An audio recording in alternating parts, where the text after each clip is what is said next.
Good morning. As part of the MuniSquare editing team, I thought we should take a moment and talk about what MuniSquare is all about and why others may want to check us out.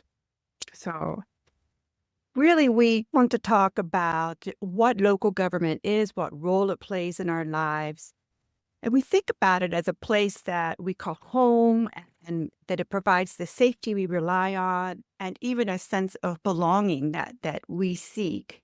Muni Square is really a place to explore how local governments shape our lives, often in ways that we don't even realize. And so, how are you thinking about it? So I think that it's really opportune that we're having this conversation and that we're through your kind of ideas and innovation and leadership setting up MuniSquare. I think for two main reasons. I think in both our countries at the moment, the role of local government, its play, its function, its legitimacy, in fact, is being questioned in different ways. Sometimes perhaps quite explicitly in terms of the funding it receives, how it raises its income. But I think in a way more significantly, and we'll get onto this, I think, later in this conversation, but for me, it would be a theme of what we're all about, which is how our sense of its purpose has changed over time.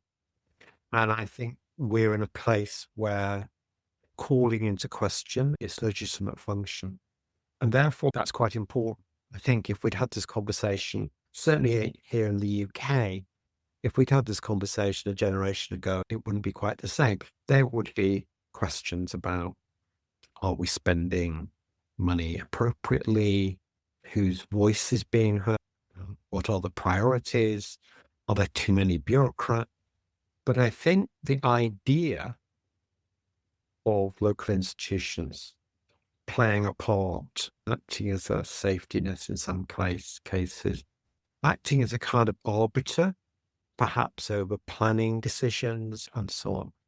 Don't think that would have been seen as a question that needed to be asked. I think that bit was considered legitimate. So I think the place we're in now is where everything pretty much has been up for discussion. And that is, as they say, an opportunity, but it's also a potential threat.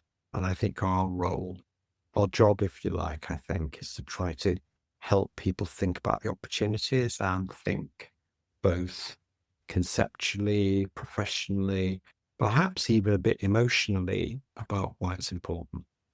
Yeah, yeah. You mentioned, your country and my country. You're in the UK. I'm in the United States. And one of the things we've been talking for a few years now, and there are others that are also going to be contributors in this community that come from different places, even still, from Denmark and from Brazil and from Canada and on. And we are all talking about the same thing. It's interesting to me, and we have been. This isn't something recent, but we do feel like right now might be the time to really try to have some of these conversations where we're learning from each other. And we're also from different perspectives. I've spent my career working with local governments. You've been in the academic world teaching students and doing research and writing. And we have others in the community that likewise are coming from different perspectives on this, but are all tied to local government in one way or the other. And some are practicing still as professional managers. To think about what are some of the appropriate aspirations for our local governments. I hear the professional managers sometimes say, local government can't do that. And I think we need to have a more enlivened conversation about what it is our local governments can and can't do. And it may change from place to place. That's what is interesting about our conversations. But what should we expect? And more importantly, I think about what is behind our choices about where we live. I know why I chose where I live. I wanted the walking trails. I wanted the community center. There are things that we choose. Sometimes we may want to be out into the rural countryside. So we choose our local governments, maybe without even thinking about it, by our choices of where we live. And so it is a way to understand the ways that the local government does shape our lives, often behind the scenes. And if we want to understand better about how local government operates so that we can participate in a way that is enlightened, that we can come into the conversations and be a part of those conversations in our community. You and I had a conversation last year about community health. This was just a general conversation about what we might do on a podcast episode. And that led to me having this idea for a whole community. That's how big the idea was. It sparked so many ideas that I hope we can bring to MuniSquare. And these are just a few. We explored civility and community as kind of a last frontier, and the role of emergency services as an anchor institution, and ways that local economic development shapes the well-being of our communities. And it sounds good, but what is behind that? Why is that so connected to the way we live? So maybe we could say a little more about that. Or John, what are some of your top line thoughts about some of the issues and themes that we hope to be discussing here in MuniSquare? So I think that those kind of issues that you'd identify from our conversations are kind of bang on the money. And I'm struck actually hearing you summarize them, how, to me, how relevant they are. So before I answer the question directly, just a little story anecdote. I was in a meeting yesterday. I'm on a board of a very small organization that does community arts work. And a lot of our conversation was about the brokering role of local government, its role in facilitating the bringing together of those individuals that could make decisions that would have an impact on some of the work that we're doing, and the necessary role that they would have as brokers. So I think there's that role. Sometimes we see that, and it's not wrong to see local government as acting as a gatekeeper. So that idea of keeping people out as well as letting people in. But I think the brokering and facilitating role is sometimes one that has been lost in these kind of bigger conversations. I think that the question, and that brokering role goes to the question that you raised, that we raised, about the kind of civility dimension of local government, the acting as sometimes mediator, sometimes as provider of very specific services, sometimes as enabler of others to provide, whether it be not-for-profit organizations or the private sector, but offering and providing those services in a context where there's agreement about quality and standards. And in that way, local government can play its role. I'm struck by, I don't think we've explored this. You introduced that little section by referring to the last frontier.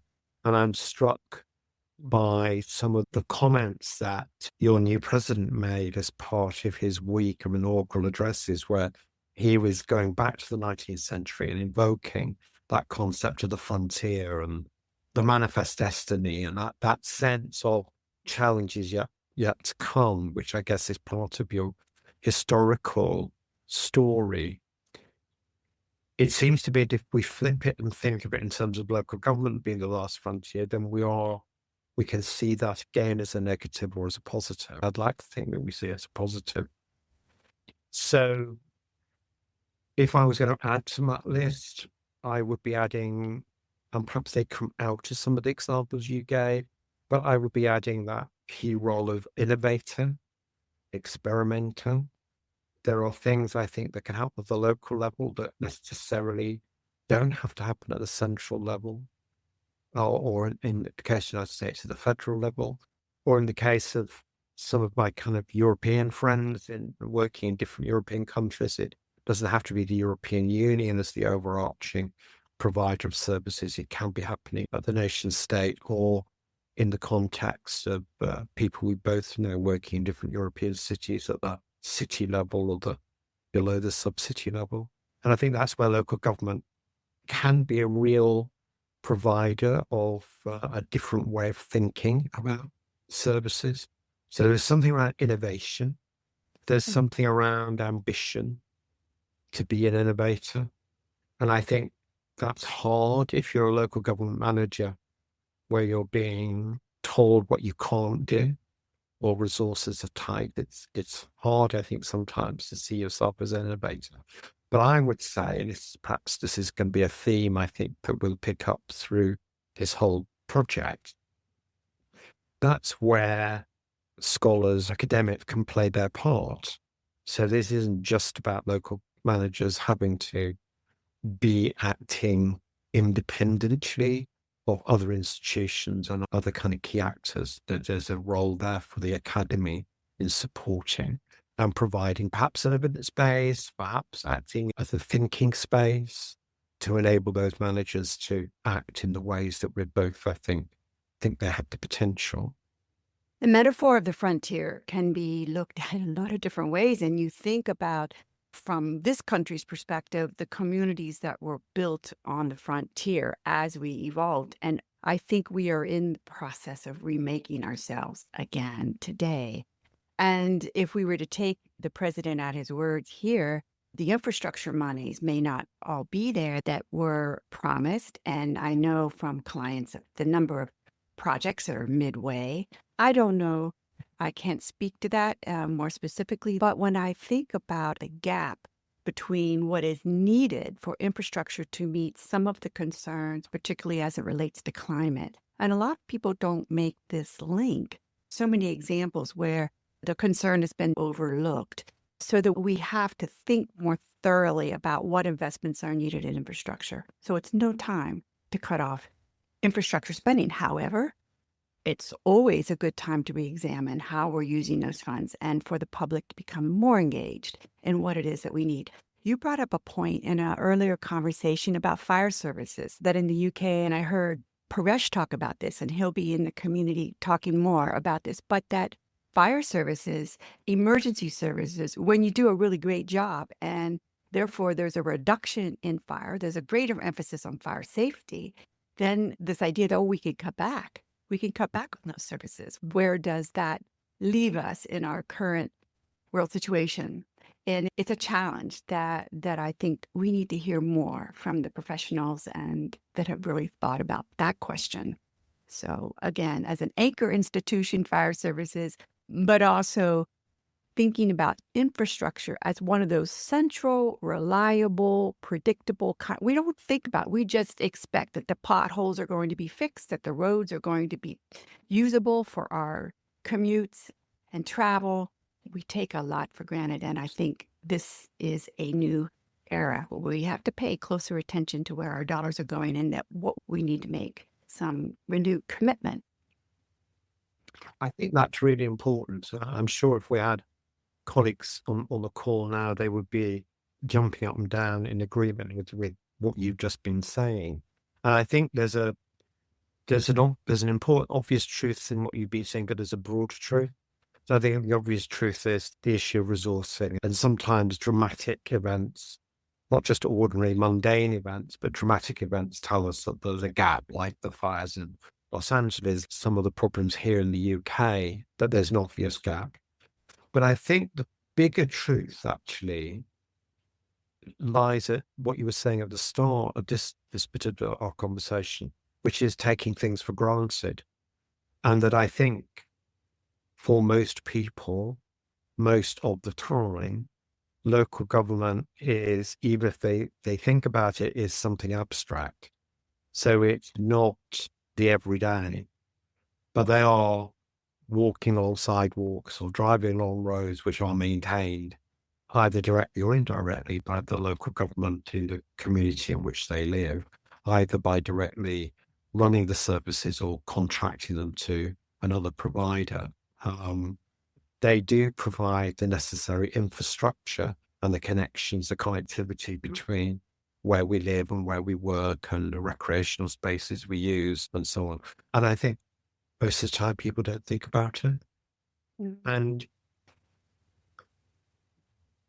it's not that I think and I wouldn't do this be critical of local government leaders or managers for not communicating their role clearly enough. It's actually, it's quite hard to remind, I think in all our lives, it's quite hard to be reminded of something that we take for granted. It's only in crisis that we realise how important it is. And it's certainly here in the UK, there's a real problem around the capacity of our hospitals to provide services for people. We've just had a holiday season which stretched the capacity of those services.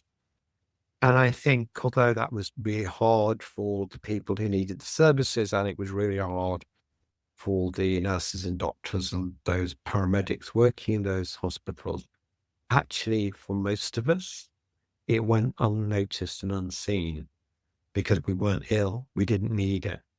And I think there's something, I don't know whether it's a potential theme for us in one of our conversations, but there is something around almost the invisibility of crises. And so we don't prepare for them. And then when the crisis emerges and it gets played out in a particular way, suddenly we all become experts about the failure of a particular service. I don't know whether this is fair about what's happening in Los Angeles, but certainly the news that I'm picking up and some of the stories I'm reading online and listening to, everyone now is an expert in water pressure and the flow of water and the number of fire engines and fire hydrants you need per head of population. And suddenly we're experts overnight. So there is something about the invisibility, I think, of what local government does, even though it's there and we enact it by our everyday lives. Yeah, It's hidden in plain sight. right. And it's a very nuanced. I think that's also why people get a little uncomfortable engaging with local government. It's so nuanced. And for instance, there was an example I think maybe I brought up in an earlier conversation about communities that are situated along the Allegheny River out near Pittsburgh, Pennsylvania, in the United States. And we know from the planning and the documents that there is going to be certain, like, rising of the water. This is going to impact communities that are all along that river. And I think that it could be quite easy to do nothing. And then when the day comes and there's a flood, which could happen anytime, actually, there's a lot of finger pointing. And yet, what I'd like to do in MuniSquare is really address those communities or who are thinking through it, really highlight and why and so that if people begin to say, I never thought about that before. And what is my community doing? And a topic that I cannot wrap my brain around is the insurance crisis. And I don't know how this is happening in other countries. I would love to know what discussions are happening in other countries. But there is a serious consideration of some sort of national insurance. And so there's going to be a lot of debate because some communities are very proactive and they're going to be less inclined, maybe perhaps, in some of the devastation that occurs, while others are going to suffer terribly. And maybe there just wasn't attention to data that's there, but it was too difficult to implement or there was not the leadership. And you hear that in Los Angeles. It's like a broken record. It's about leadership. And we know that leadership goes a long ways in helping people understand the risks inherent in the environment in which they live. It's part of local government's role. I don't know. So, well, this is one of those moments in our conversation where we haven't had this, what I'm about to say, we haven't had this conversation before, but I'm suddenly struck by what you just said. And I think maybe this is something we need to inkling. So what follows from what we've been saying is maybe a revisiting at some level of the notion of risk assessment. One of the things that's happened here in the UK, we have had a number of floods over a number of years. The level in instances of flooding has increased. And governments of different political parties have invested some monies in flood prevention.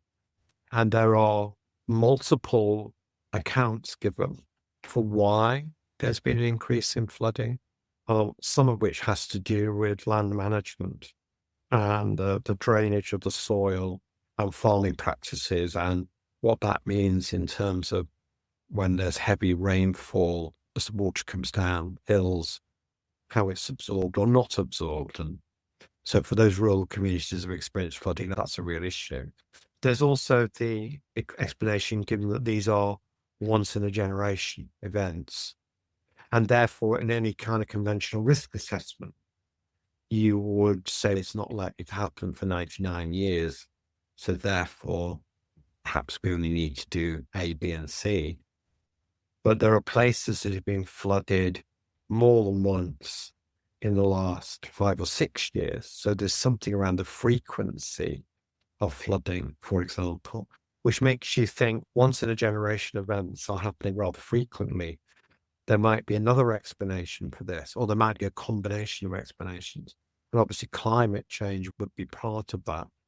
And so I wonder whether those people that do the kind of meteorological assessments, along with those people in insurance companies doing the risk assessments, are having to look again at their data and make some different conclusions. And so I do know in this country that insurance has become, as you would expect, increasingly hard to get if your property is in a flood area.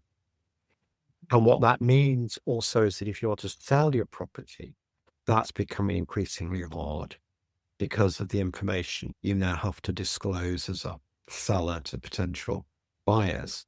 So there are multiple consequences and multiple groups of people who were not necessarily involved at all in the initial crisis, the flood, who are caught up in its consequences, perhaps a year or 2 years later. Yeah. And I really do see MuniSquare in my best vision as a place where people who are thinking through these challenges can come into our platform, our publication, also a community, and talk about what they know and to help all of us grapple with this. We are at a crossroads in so many respects. And what I do want to say about MuniSquare is that there are so many different issues that I think we will niche down a little bit. So we hope that with time there will be a podcast for those who are really interested in emergency services. The MuniSquare podcast, which is the banner podcast, I think will cover all different topics. There'll be a lot of engagement across topics. And it's so deep and far beyond what I can really digest on my own. I can think of a million questions and I can find people who can talk about that with us. So MuniSquare will be, in a way, random in terms of what we talk about, but there'll be publications or posts that'll help direct people to other resources. There'll be some podcast episodes. I hope to include some video as well as audio, and maybe even some live events. We hope eventually we'll get some ideas to bring to our audience and have them be involved. So it will be a paid community, but we will also be providing a lot of free content to get people engaged. So those are some thoughts there. I really want to get to our invitation to everyone out there. John, you have been such a great partner in planting the seeds for this community. I think there's going to be endless opportunities for thought-provoking conversations with others, and we plan to bring in some guests. We have a number of regular contributors. So we will be diving into stories that are both everyday and extraordinary, conversations that cross professions, borders, and perspectives. It's not just a publication, it's a community. It's a place where we're going to let ideas flesh out and even collide, and where we can challenge some assumptions and work together to see what it is that we want our local governments to be. And I think it's incredibly exciting. I spent most of my working life in this kind of space. And I think where I get really excited is where you begin to see, and then over time, see real change in people's thinking. But also, I have to say, my thinking has changed too. So I think there's a process here where we're both going to be learning from the experience and the insights of others. And I think that's true for the community that joins. And when we were just talking about the borders issue. Both of us see the border question as both international, learning from different places in the world, as well as the borders between professions, and the ways in which at times we perhaps feel a little bit too comfortable in our particular professional space. Part of this initiative and the conversations we had is helping people think how they might move out of that comfortable space into a different space, but nonetheless is beneficial and important to them. Thank you, John. I'm so excited to see others join us in this community. Please introduce yourselves and let us know what you're thinking. We look forward to engaging you. We do. Thank you, Nancy.